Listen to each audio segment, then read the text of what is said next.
del gobierno y de la política chilena. Hoy día me encuentro con Octavia Bendaño, doctor en Ciencias Políticas y Sociología, hoy director del Departamento de Sociología de la Universidad de Chile. También está Tomás Duval, magíster en Ciencias Políticas, analista político y académico de la Universidad Autónoma, con foco en interpretación de escenarios y claves de gobernabilidad. ¿Cómo están? Encima de eso. No, yo un periodo que no tuve ni clase siquiera.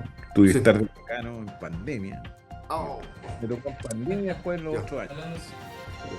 ¿Me escuchan? Están hablando entre eso ustedes. Ahí. fue hiper entretenido. ¿Me escuchan, Tomás, Porque al Octavio? final ¿Cómo uno están? tiene que dejar lo que Sí, le gusta. exacto.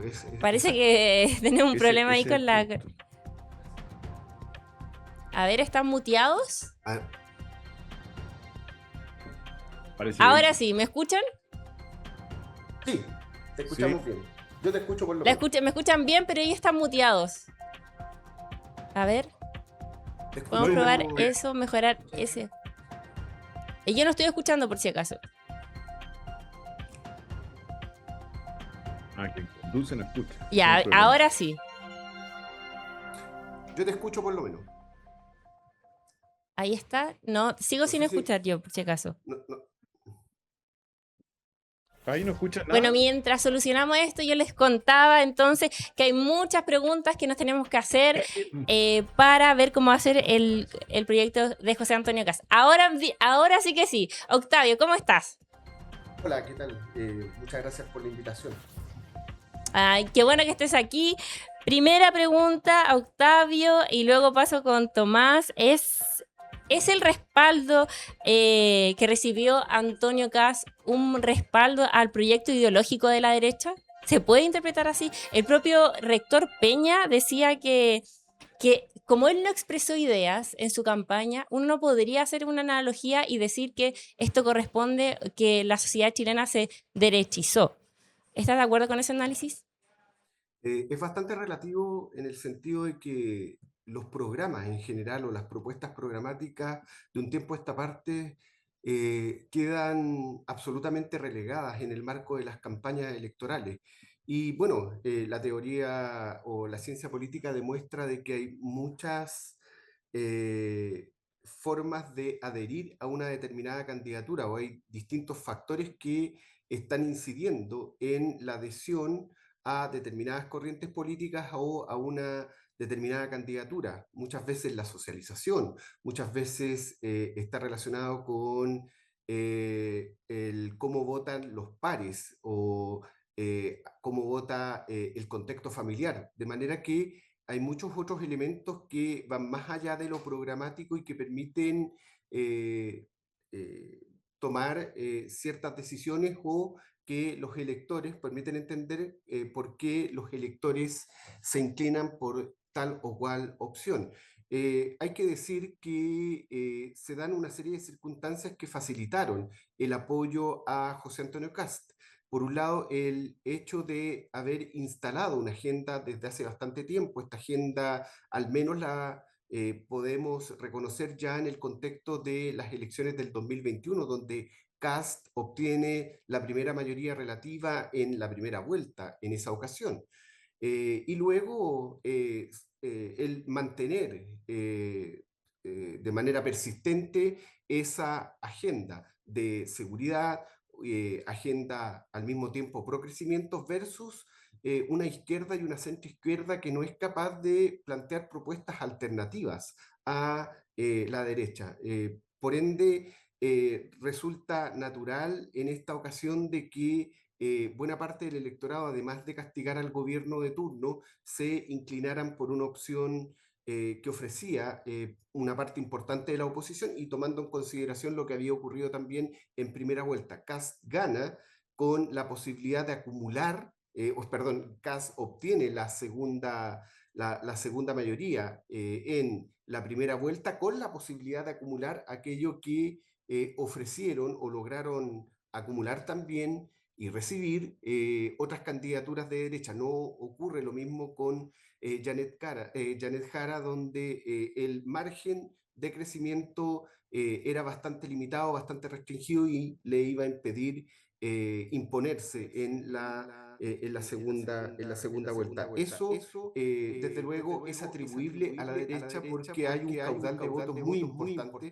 podríamos decir en torno al 45%, un poco más, incluso algunos hablan en torno al 51%, y por ende es ese caudal el que importa, más allá de qué pasa con el resto, es decir, si ese otro porcentaje restante proviene de electores de la derecha o simplemente es un voto de castigo al gobierno. El mérito lo tiene en esta ocasión la derecha. ¿Esta vez el mérito es de la derecha o coincide más un poco con lo que decía el rector Peña? No coincido con lo que plantea el rector Peña porque en el fondo lo que está diciendo el rector Peña es restarle importancia, es decir, que aquí hay una suerte de voto prestado como le ocurrió a Gabriel Boric el año 2021 con la centroizquierda.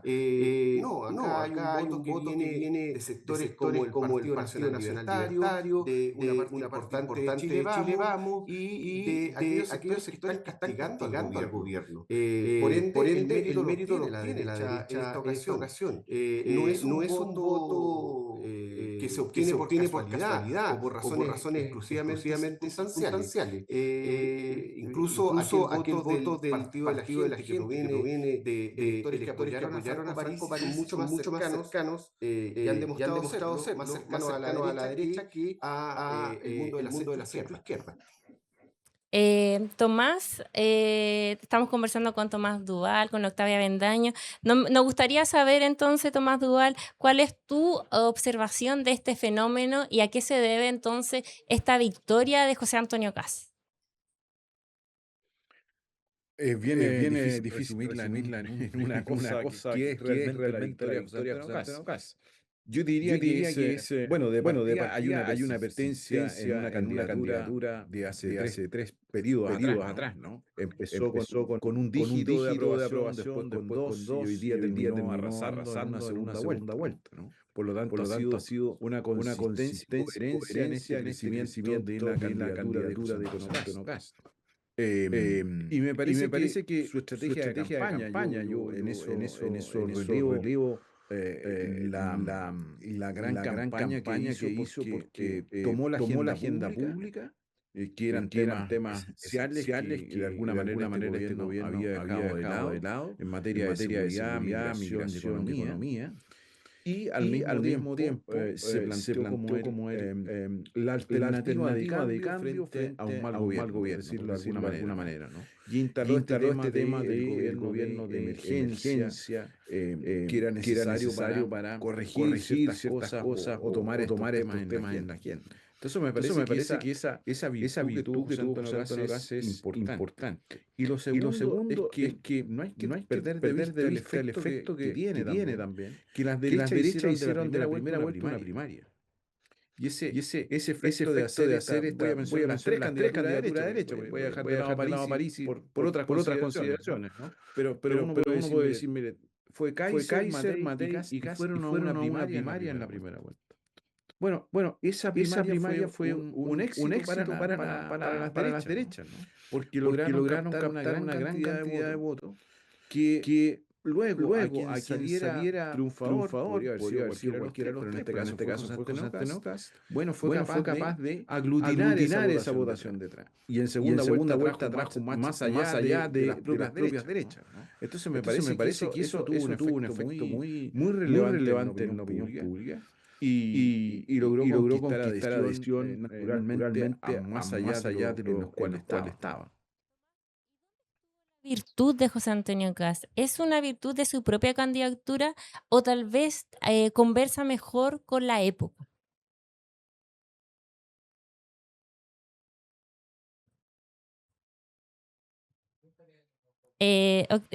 Tomás, ¿me escuchaste? Te consultaba si es que dónde estaba la virtud de José Antonio Kast y tal vez si este triunfo se debe a que conversa mucho mejor con la época, ¿o no? La candidatura de José Antonio Kast, cuando vemos que en el mundo hay mucha mayor preponderancia de la derecha. Es que a ver, es posible, en el mundo sí ha habido cambios y en América Latina también. Pareciera haber que parecieran aumentar los gobiernos de las derechas. Pero la pregunta de fondo es por qué las derechas están sintonizando entonces con las sociedades, ¿no? Porque esa es la pregunta que uno debiera hacerse para poder explicar aquello. Y me parece con esa pregunta detrás, bueno, uno ve básicamente las otras campañas en Latinoamérica y quizás en Europa, las materias de seguridad, las materias económicas y las materias de migración son agendas que las derechas ahora, y en especial José Antonio Caz en esta oportunidad, las tomaron y llegaron profundamente a ellos, ¿no? Y esa conexión con la ciudadanía directo, es una cuestión que hay que valorar respecto de estas candidaturas como la de José Antonio Caz. Ha conectado directamente con esa ciudadanía. Y no es menor que el propio candidato, eh, uno lo nota cuando habla, ¿no? El propio candidato ha recorrido el país y conoce casi todas las comunas de Chile. Esa es una cuestión que pocos políticos hoy día en Chile pueden colocarse como un elemento central. Entonces tienen un acierto de diagnóstico de- del diagnóstico de primera fuente con las personas, con la gente, de escuchas. Eso me parece que es muy relevante y es un tema que va a trascender aquello, ¿no? Más allá del gobierno, me parece que eso es lo que ha hecho las derechas y es una cuestión bien compleja en el sistema, porque ha logrado conectar mediante estas formas en las cuales ha llegado la ciudadanía. Octavio, otra de las preguntas que ha rondado ahora es la idea de qué clivaje está dominando ahora. Axel Callis decía que no hay un clivaje dominante, sino que hay preferencias electorales. ¿Estás de acuerdo con esa idea? ¿Cuál es tu idea de la idea del clivaje predominante ahora?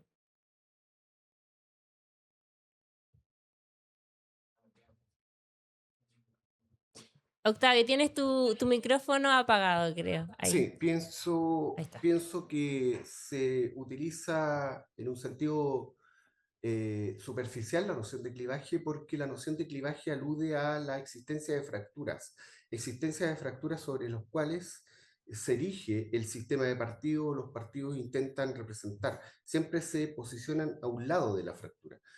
Por ende, durante buena parte del siglo XX, la fractura que predomina es la fractura capital-trabajo o de clases entre 1920 y la década del 70, y eso le da coherencia al eje izquierda-derecha.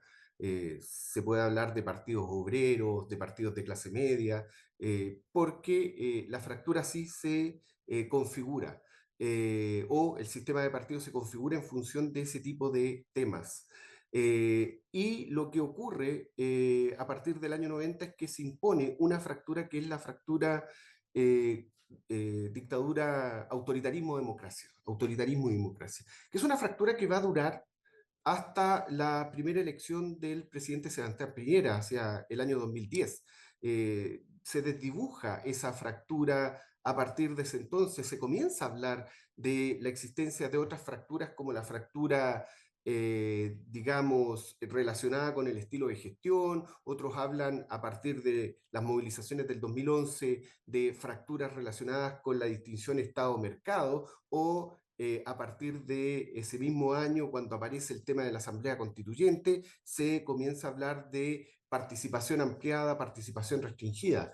De manera que a partir del año 2010 observamos que la fractura autoritarismo-democracia, si bien no desaparece del todo, va perdiendo predominancia y va siendo muchas veces desplazado, se van superponiendo otro tipo de fracturas que aparecen en el transcurso de los últimos 15 años. Por ahí en la época del estallido también los temas que emergen en ese contexto y en el marco del proceso constituyente logran definir nuevas fracturas, pero que no desplazan del todo la fractura, digamos la fractura autoritarismo-democracia. Más que hablar de una fractura en este momento específica, diríamos que se está produciendo esta superposición, coexistencia de diversas fracturas, lo cual explica, entre otras cosas, la inestabilidad, la volatilidad que ha existido desde un tiempo a esta parte, el hecho de que ninguna elección sea igual a la anterior. Eso es una clara demostración de que estamos frente a diversas fracturas y no frente a una fractura que se comience a arraigar, a enquistar en la sociedad chilena. Está por verse si, como se ha dicho últimamente, aquella fractura que se configura como consecuencia del estallido social y del fracaso del primer proceso constituyente es la fractura que se va a imponer en los próximos años. Eso va a depender, desde luego, de si realmente los temas que ahí se hicieron manifiesto influyeron o no o incidieron o no en esta elección y si se logran proyectar a lo largo del tiempo. Todavía está por verse si esa fractura se logra imponer y desplazar de manera definitiva la anterior. Lo que sí es cierto es que esa fractura que conocimos hasta el año 2010 se ha ido desdibujando cada vez más. Octavio, y en este contexto, ¿cuáles son los desafíos que enfrenta hoy día la izquierda, la centroizquierda chilena? Bueno, son varios los desafíos. En primer lugar, la configuración de una nueva centroizquierda, porque pareciera ser que lo que conocimos como centroizquierda en los años de la concertación o en los años de gloria de la concertación ha ido perdiendo cada vez más incidencia, presencia y fuerza desde el punto de vista electoral. Pareciera ser que queda como vagón de cola del resto de la izquierda, de aquella izquierda que se constituye en torno al Partido Comunista y al Frente Amplio. Y desde luego ahí hay todo un desafío desde el punto de vista de si se va a lograr configurar un proyecto de centro-izquierda y una izquierda y una centro-izquierda con un peso electoral capaz de llegar por sí sola al gobierno o capaz de disputar al menos posiciones de poder y sobre todo representación a nivel parlamentario como fue la concertación en su momento. Y desde luego, respecto de la izquierda, del resto de la izquierda, yo creo que el gran desafío es el tipo de oposición que van a poder realizar en conjunto con los partidos de centro izquierda que van quedando. ¿Cuál va a ser el tipo de oposición que van a asumir a partir del 11 de marzo y cuál va a ser el efecto de las acciones que emprenda esa oposición? ¿Se van a tener respaldo ciudadano o no? ¿Si van a lograr canalizar el malestar o el desencanto que todavía existe en la ciudadanía? ¿Si van a lograr canalizar aquello que queda pendiente del estallido social que este gobierno no lo logra resolver? Y si el nuevo gobierno de José Antonio Cast lo va a lograr resolver, vale decir, son varios los desafíos que va a tener que enfrentar. Pero el más importante es el lograr definir una propuesta alternativa a quienes van a gobernar a partir del 11 de marzo. Porque lo que hemos visto en la trayectoria de la izquierda de los últimos años es que le cuesta definir una propuesta alternativa. Le ha costado definir una propuesta alternativa y la mejor demostración es lo que ocurrió finalmente después del fracaso del primer proceso constituyente con el actual gobierno. Ese es uno de los principales desafíos y eso requiere de una reflexión, de un debate más o menos profundo y sobre todo de una autocrítica respecto a lo que ha venido ocurriendo desde el año 2022 en adelante y sobre todo respecto a las causas que generaron este fracaso. Y desde luego la autocrítica debe implicar algo que decía Tomás, la escasa sintonía que hoy día tiene el mundo de la izquierda, sobre todo aquella izquierda identitaria, con los sectores populares. Sí, pero por otro lado, también, Tomás, tenemos los riesgos que puede enfrentar José Antonio Kast. José Antonio Kast tiene algo que no tuvo el gobierno de Gabriel Boric, que ya tuvo una convención constitucional, la segunda, donde ya cometieron los errores. Ya se llevaron la pelota para la casa, ya fracasaron también en ese intento. ¿Cuáles son los riesgos, a tu juicio, Tomás, de que podría caer el gobierno de José Antonio Kast? Yo los riesgos que veo en José Antonio Cast No es él y sus posturas, porque yo lo considero un presidente conservador, más que otra cosa, ¿no? Porque proviene del sistema político, no es un outsider, no viene de fuera, y por lo tanto es conservador en sus ideas, ¿no? Quizás la mayores dificultad va a ser en qué grado, cómo conforma una coalición de gobierno. Y esto lo digo porque en las derechas, más que una cultura de coalición, hay una cultura de competencia, tal como vimos en la primera vuelta. Y eso es una dificultad importante. Y sabemos que para gobernar ya no se necesita un solo partido, se necesita una amplitud, formar una cierta estructura, una cierta coalición. Yo diría que hay ahí un primer gran desafío que es relevante para José Antonio Kast. El segundo desafío que va a tener que resolver de alguna manera en este mismo sentido es que qué nivel o qué protagonismo van a tener aquellos adherentes en la campaña. Porque dentro del mundo de estas nuevas derechas que han aparecido, ¿no? Republicanos y libertarios, va a estar esa tentación identitaria también desde la derecha y ese es un elemento que va a tener que conjugar el presidente en el futuro, ¿no?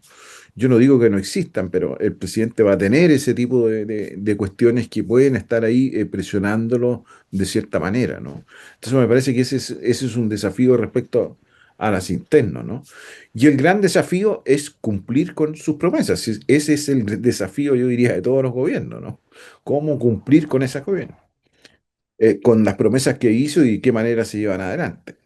Y Y lo ahí está un, tercero que me parece relevante es que necesita al Congreso en muchas oportunidades. Y por lo tanto ahí se va a ver de qué manera este nuevo gobierno va a asumir esa posición frente al Congreso donde no tiene las mayorías para hacer lo que quisiera o no quisiera, digamos. y también su propia trayectoria política, la candidata del oficialismo lo decía, no ha estado también dada por la búsqueda de acuerdos. José Antonio Kast se fue de la UDI porque no seguía los lineamientos, también el Congreso, ese ha sido su trabajo. Octavio, en ese sentido, ¿tú cómo ves los riesgos que podría haber entonces en el eventual gobierno en el próximo gobierno de José Antonio Kast?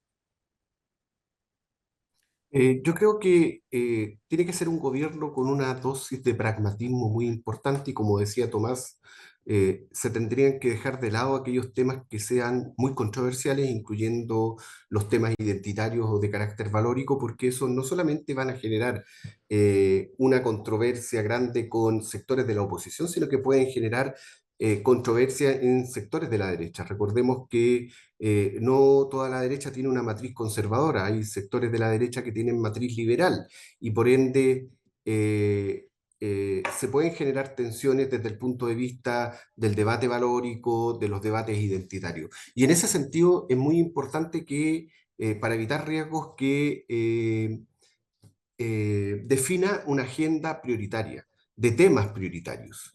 Se saben ya cuáles son los temas prioritarios porque así se formularon en el contexto de la campaña, fueron compartidos no solamente o planteados por José Antonio Kast, sino que fueron compartidos por varios de los candidatos, incluyendo la candidata oficialista, y por otro lado han sido temas que han estado presentes en todos los estudios de opinión pública. Desde luego, operar con pragmatismo significa también saber negociar en el Congreso Nacional, tomando en consideración de que es un gobierno que no posee mayoría en ambas cámaras, que puede construir mayorías fácilmente con sectores afines como el Partido de la Gente, pero que va a requerir en algunas ocasiones de el respaldo que puedan brindar parlamentarios de izquierda y de centro izquierda en ese sentido.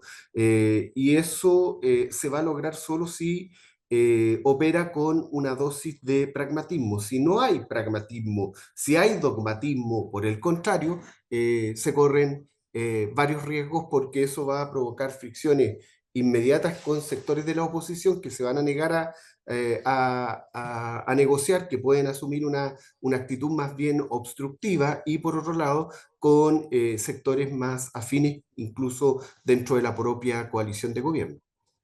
Muchas gracias, Octavio, por este análisis. Tomás, muchas gracias por haber estado aquí y conversar y pensar cómo va a ser el gobierno de José Antonio Kast, dónde van a estar sus desafíos y sus virtudes. Muchas gracias a los dos.